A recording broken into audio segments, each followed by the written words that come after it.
날씨가 몹시 무덥고 또 힘든 계절로 접어들었습니다. 또 코로나도 아직 끝나지 않는 상태에 있기 때문에 사랑하는 성도 여러분 모두가 한 주간도 강건하기를 주의 이름으로 축복합니다.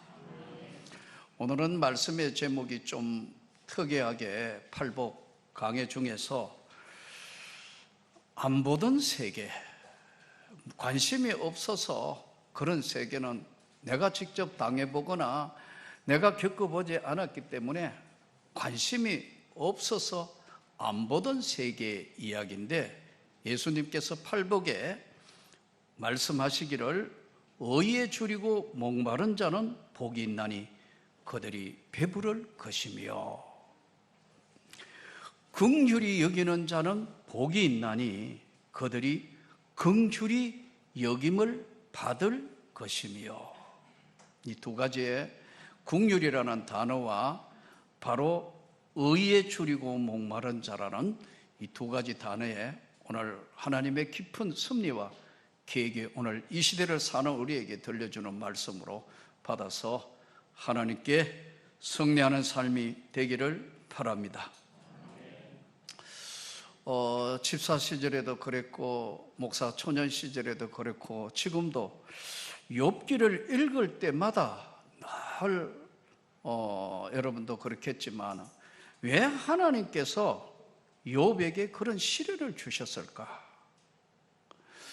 참, 하나님이 욥에게 그런 시련을 안 주셨으면 욥이 끝까지 참 행복하게 그야말로 고통 없이 멋있는 생애를 살았을 때인데, 욥이 너무너무 고통스러웠는데 하나님 앞에 욥은 과연 어떤 존재인가?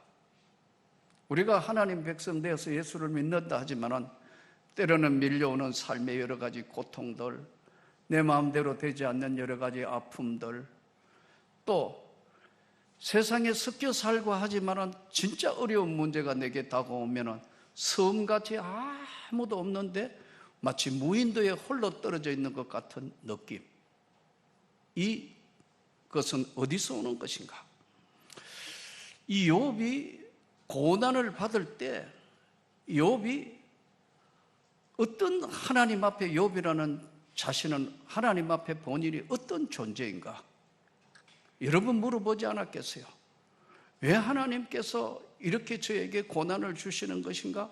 여러 가지 욥기 1장부터 42장에 숨 쉴 수 없는 고난과 고통과 아픔 가운데 순간순간 나타나시는 하나님이라는 존재는 욥에게 어떤 존재이며 오늘 이 시대를 사는 우리에게 하나님이라는 존재는 어떤 존재인가? 이것은 정말 힘들고 어려운 고통을 겪어보지 않는 사람은 이해할 수가 없어요. 바로 오늘 의에 줄이고 목마른데 어떻게 복이 있어요? 목도 마르고 줄인데 복이 있을 수가 없잖아요. 그런데 의에 줄이고 목마른 자가 예수님은 복이 있다. 이것은 하나님 앞에 우리 존재가 어떤 존재인가를 하나님은 우리에게 되물으시는 거예요.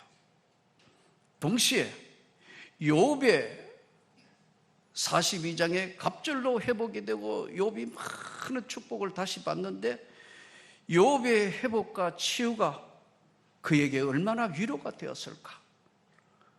그렇게 고난의 긴 세월 동안 아프고 그야말로 가족만 남고 자식 죽고 온 재산이 다 날아가고 하는 그 환난 가운데도 욥이 끝까지 신앙을 지키며 견디는데, 욥이 당한 그 고난이 하나님이 회복은 시켜주셨지만 얼마나 위로가 됐을까? 그런 것은 안 보이는 세계예요. 욥이 되어보지 않고는 절대로 이것을 함부로 이야기할 수가 없는 세계를 지금 팔복의 이야기에 던지시는 거예요. 우리는 오늘 이 시대를 살면서 주님이 주시는 음성에 귀를 기울여야 합니다.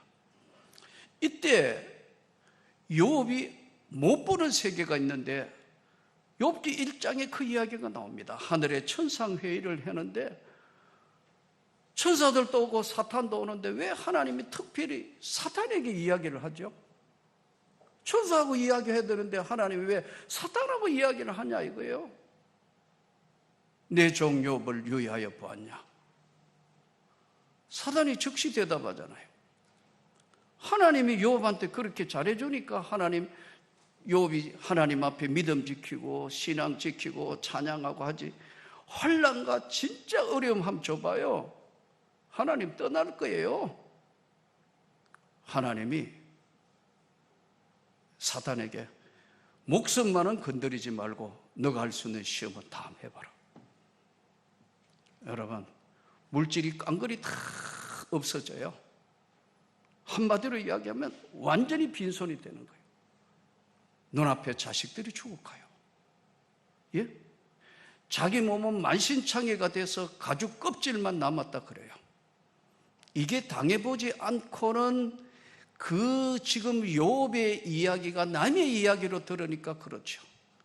이것은 오늘 주님이 말씀하시는 의에 줄이고 목마른 자는 복이 있나니 그들이 배부를 것임이라는 상반된 역설의 이 복음은 안 보던 세계를 너가 진짜 은혜를 받았을 때 그 안 보던 세계를 너가 관심을 가지라는 이야기예요. 오늘 의에 줄이고 목마른 자라는 것은 의는 인간의 의가 아니에요. 인간의 의는 50보 100보예요. 좀 나은 사람이 있고 윤리적으로 좀 모자라고 더한 사람 덜한 사람 있지 하나님 앞에는 모두가 죄인이에요. 한량없는 은혜, 갚을 길이 없는 은혜. 이 은혜가 아니면은 인간은 이 땅의 삶이 십자가에 대속하신 속죄의 그 은혜 아니면은 인간은 50보 100보 차이에요. 이걸 설명하고 있는 거예요. 바로 예수의 십자가에 돌아가신 그 주님의 은혜에 목마른 자는 복이 있나니 예수의 목마른 자는 복이 있나니 그들이 바로 주님으로 인하여 배부를 것이다. 요즘 우리 오성익 목사가 자주 부르는 복음송에 은혜 아니면 살아갈 수가 없네. 은혜 아니면 살아갈 수가 없네. 기도회 때 가끔 찬양하는데 은혜 아니면 살아갈 수가 없다. 이 은혜라는 말은 구약 성경 창세기 6장 4절 출애굽기 2장 4절에 사용된 이 언어는 테바어라는 말입니다. 테바어. 이 테바어라는 말은 뭐냐 하면요, 은혜 아니면 살아갈 길이 없는데 방주 만들었지만 물 위에 뜬다는 보장이 없는 겁니다.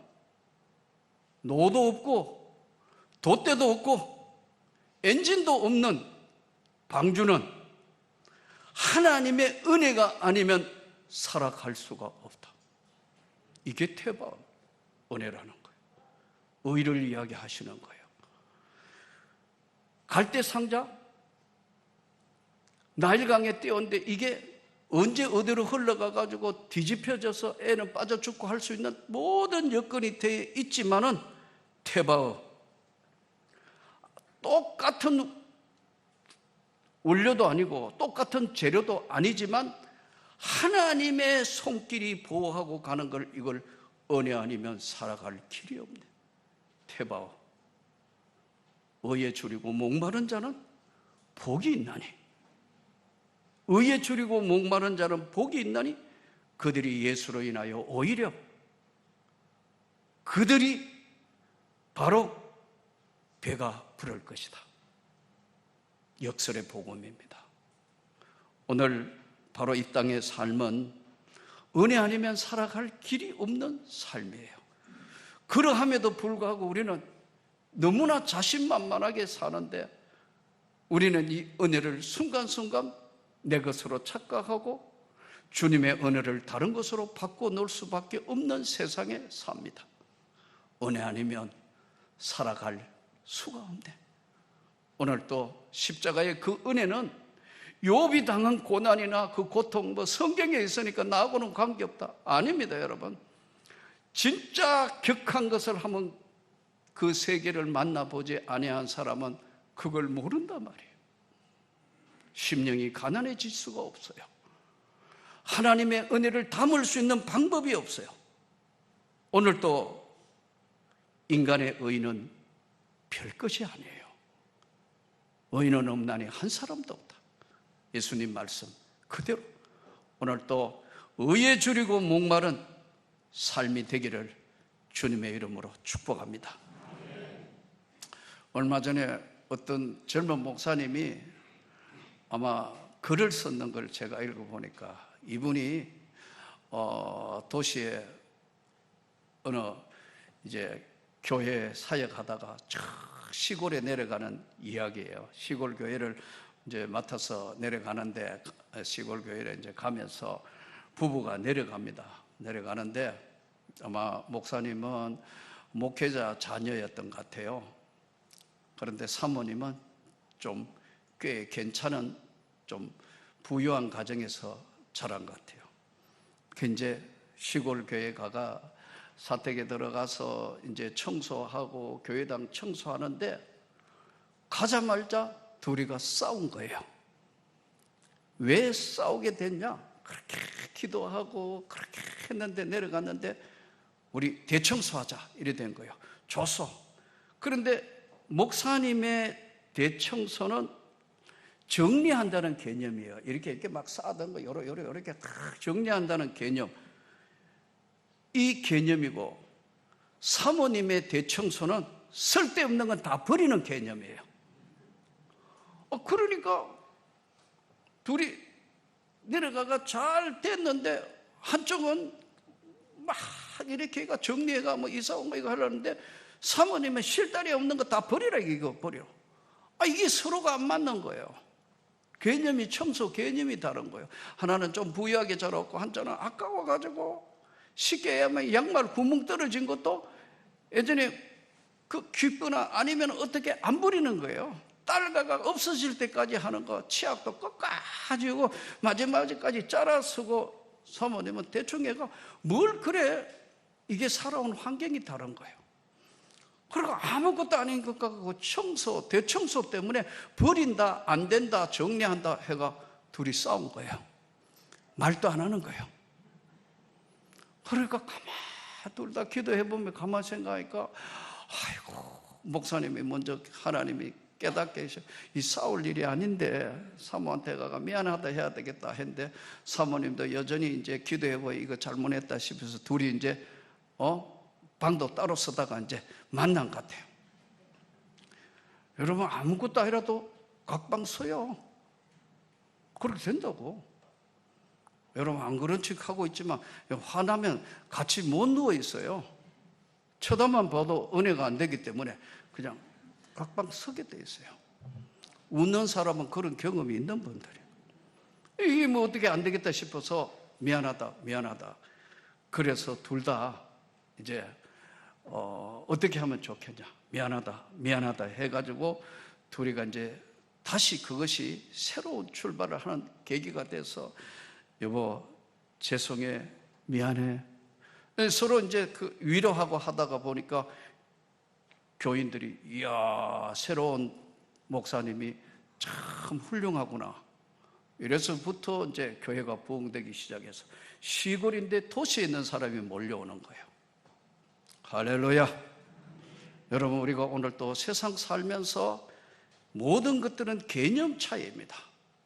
이 개념은요 하나님 앞에만 변함이 없으면 이 개념은 아름다운 거예요. 의에 줄이고 목마른 자는 복이 있나니 그들이 배부를 것이며. 요즘은 저희 집에도 외손자 하나가 태어나가 오니까 집안이 요란해요. 토요일은 자유함이 없어요. 와가지고 그냥 걷지도 못할 때는 그냥 그 안에 들어앉아 있더니 이제는 막 걸으니까 온통 쫓아다녀야 되지. 위험하고 자빠질 것 같으니까 또 따라다녀야 되지. 아이고야 그냥 누가 옛날에 어르신네들이 그러더라고요. 안 오면 보고 싶고 가면 더 시원하고 안 오면 이거 안 온다고 보고 싶고, 또 오면은 또 이거 어떻게 하냐, 이거 막 하루 종일 뭐 난장판이니까 뭐 그것만 쫓아다녀야 되니까 가면 아이고 더 감사하고 맞다니까요. 인간의 삶은 바로 오늘 주님이 주신 이 귀한 은혜, 여러분들이 태바의 은혜 아니면 살아갈 수가 없네, 은혜가 떠난 신앙생활은 아무 의미가 없어요. 여러분 오늘 욥의 고난을 보았거니와 끝까지 인내하는 자가 복이 있도다. 오늘 주의 말씀대로 우리가 의에 줄이고 목마른 자가 복이 있다는 주의 말씀으로 승리하기를 축복합니다. 두 번째, 오늘 이 나오는 긍휼히 여기는 자는 복이 있나니 그들이 긍휼히 여김을 받을 것이며, 긍휼이라는 단어는 두 가지예요. 긍휼, 불쌍히 여기는 마음, 안타깝게 여기는 마음이 긍휼이잖아요. 긍휼히 여기는 자는 복이 있나니, 이 긍휼은 두 가지인데, 하나는 하나님이 부어주시는 은혜를 긍휼이라 합니다. 또 하나는 다른 사람을 긍휼히 여기는 마음, 하나님이 우리에게 부어주시는 은혜를 긍휼히 여긴다 하시고, 또 하나는 내가 다른 사람을 긍휼히 여기는 마음, 긍휼히 여기는 자는 복이 있나니 그들이 긍휼히 여김을 받을 것이다. 한량없는 은혜, 갚을 길이 없는 은혜지만 하나님이 위로부터 주시는 이 긍휼은요, 인간에게 다가오면 인간은 어떻게 되느냐 하면 겸손해져요. 긍휼을 깨닫는 순간에 겸손해져요. 그렇게 사람이 부드러워져요. 그렇게 대단한 제소자들, 뭐 대단한 사람들도 하나님의 긍휼하심을 입었다는 걸 알면 너무너무 부드러운 사람이 돼요. 긍휼히 여겨주시기 때문에 오늘 저와 여러분이 이 자리에 있습니다. 선교사들이 137년 전 138년 이 땅에 복음을 들고 들어와서 수많은 갖은 고난과 역경과 고통 가운데 저들이 복음을 전했어요. 아마 초대교회에 온 선교사들이 한국교회가 이 정도로 성장하고 대단해졌을 거라는 건 아무도 상상하지 못했을 거예요. 하나님이 그들의 노고를 기억하시고 긍휼히 여겨주신 겁니다. 이 민족을 긍휼히 여겨주셔서 이 민족에게 은혜를 베푸시고 이 민족에게 많은 축복을 주신 거예요. 긍휼히 여기는 자는 긍휼히 여김을 받을 것이다. 또 이 긍휼히 여기는 것은 하나님으로부터 받은 은혜를 간직하는 것이 긍휼인데, 다른 사람을 긍휼히 여기는 마음, 누가복음 10장 25절부터 37절에는 선한 사마리아인 비유가 나옵니다. 어떤 율법사가 예수님을 찾아와서 선생님, 어떻게 해야 영생을 얻소? 이렇게 묻습니다. 예수님께서 네가 어떻게 읽었느냐? 하나님을 사랑하고 내 이웃을 네 몸같이 사랑하라. 그랬더니 율법사가 딱 받아서 이야기합니다. 내 이웃이 누굽니까? 여기에 예수님이 유명한 선한 사마리아인 비유를 해요. 어떤 사람이 예루살렘에서 여리고로 내려가다가 강도를 만났다. 강도 만난 이야기. 저는 여러분들이 강도 만날 일이 없기를 바랍니다. 예전에 어떤 분 강도 한번 만나고 나니까요, 아마 강도하고 눈이 마주쳐서 뭐 다치지는 않았는데, 강도하고 직접 눈을 한번 마주친 분은요, 눈빛만 보면은 이래 하십니다. 그 무서운 경험이, 강도 만난 이웃의 이야기를 하는 겁니다. 어떤 사람이 강도를 맞아서 그 강도 만나서 거의 죽기까지 얻어맞아가지고 다 실신해서 거의 의식이 없는 그런 상태가 되었는데, 예수님 설명이 그 앞을 제사장이 지내갖고 레위인도 그 건드리기만 하면 불편해가지고 잘못 건드려 놓으면 경찰에 신고해야 되고 어려운 문제 생기는데 정인 써야 되고 힘들고 하니까 제사장 그냥 지내가고 레위인 그냥 지내가고, 그런데 사람 취급을 잘 못 받았던 사마리아인 사람 하나가 그만 죽게 된 것을 보고 불쌍히 여겨, 척은히 여겨, 긍휼히 여겨 그를 여관에 데려가서 치료를 하게 하고, 치료하는 과정에서 주인에게 이렇게 이야기합니다. 혹시라도 나중에 치료하고 난 뒤에 돈이 모자라면 내가 다 돌아와 갚을게, 이렇게 이야기를 했는데 예수님이 여기서 이렇게 이야기합니다. 이 중에 강도 만난 자의 이웃이 누구냐? 그 물으나 말한 이야기를 예수님이 왜 했을까요? 이 중에 강도 만난 자의 이웃이 누구냐? 묻는데 율법사가 선한 사마리아인입니다. 사마리아인 그 사람이 이웃이 맞네요. 예수님이 딱 이렇게 말씀합니다. 너도 가서 그렇게 해라. 두말 없이 너도 가서 그렇게 해라. 이게 오늘 우리에게 던지는 의의 줄이고, 목마른 자와 같이 긍휼히 여기는 자는 긍휼히 여김을 받는다는 말씀이에요. 세상이 복잡합니다. 세상이 힘들어졌어요. 긍휼히 여기는 마음이 없어졌어요. 어른에 대한 예의, 또는 삶에 지켜야 될 의리, 믿음의 최소한에 가져야 될 하나님 앞에 기본, 오늘 긍휼히 여기는 마음이 없으면 아무것도 아니라는 거예요. 긍휼히 여기는 자는 긍휼히 여김을, 본인이 긍휼히 여김을 받을 것이다. 너도 가서 그렇게 해라. 예수님께서 산상보훈의 핵심 중에 말씀이 너희는 세상의 빛이고 세상의 소금이다. 빛은 모든 사람에게 비출 때 그것이 가장 중요하고, 소금은 맛을 잃으면, 소금이 맛을 잃으면 아무것도 아니고 밖에 밟혀질 뿐이라고 말씀합니다.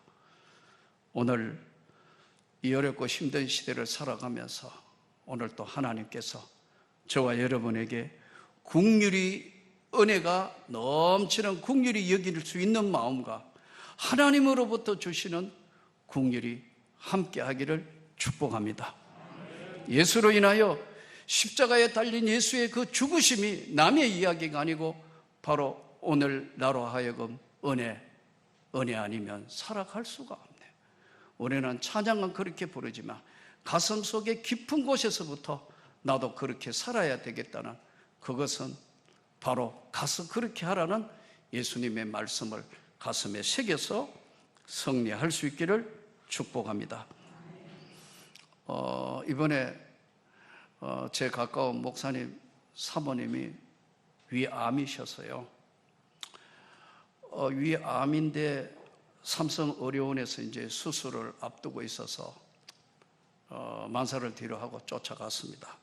가서 이제 같이 기도해 드리고 하는데 사모님이 이제 수술 바로 들어갈 때 손을 잡고 기도하는데, 병원에 들어가 보니까 삼성의료원 암병동 원무과, 왜 사람이 그렇게 많은지 모르겠어. 표받아가 지켜야 될 정도로 왜 사람이 그렇게 많은지 모르겠어. 기도해드리고 다 돌아 나오면서 나는 건강하다는 게 눈물 나도록 하나님께 감사합니다. 들어갈 때는 전철 타고 갈아타고 막 땀나고 더워서 그가 야 힘들다 힘들어 그러고 갔는데, 기도하고 돌아 나오는 내 모습을 주님이 보신지 그 수많은 사람들 막 암병든 그 줄서가 대기표 뽑는 거 보면서 이게 다 건강한 자체가 하나님의 긍휼하심의 은혜였구나. 사랑하는 성도 여러분, 태바의 은혜 아니면 살아갈 길이 없다. 세상에 때로는 나를 힘들게 하고 나를 실망시키고 여러 가지 어려움이 있지만 은혜 아니면 살아갈 길이 없는 태바의 방주를 물 위에 띄우게 하시고 갈대 상자를 하나님께서 바로 애굽의 공주로 인도하시는 그 하나님이 여전히 우리와 함께한다는 사실을 깨닫고 오늘 주의 말씀에 귀 기울여 안 보던 세계가 여러분 눈앞에 다가오기를 주 예수 이름으로 축복합니다.